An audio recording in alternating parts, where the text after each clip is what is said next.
শরীরের কিছু কোষ মায়ের শরীরে প্রবেশ করে, আবার পরে সেটা শিশুর দেহে ফিরে যায়। একে বলা হয় মাদার ফিটাল মাইক্রোকাইমেরিজম।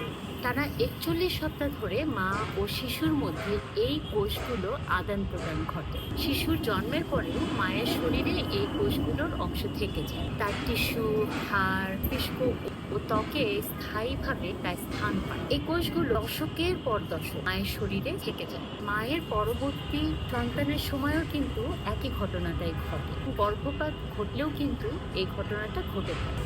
এবং মায়ের হৃৎপিণ্ডে যদি কখনো আঘাত লাগে তাহলে সেই সন্তানের কোষগুলো সেদিকে ছুটে যায় এবং সেই ক্ষত সারাতে সাহায্য করে।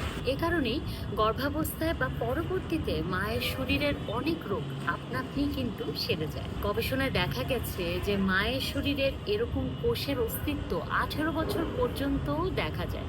মায়ের শরীরকে যে কোনো মূল্যে শিশুর শরীর রক্ষা করে, আর সন্তান মায়ের শরীরকে মেরামত ও পুনর্গঠন করে, যাতে উভয়ই নিরাপদে বিকশিত হতে পারে এবং টিকে থাকতে পারে।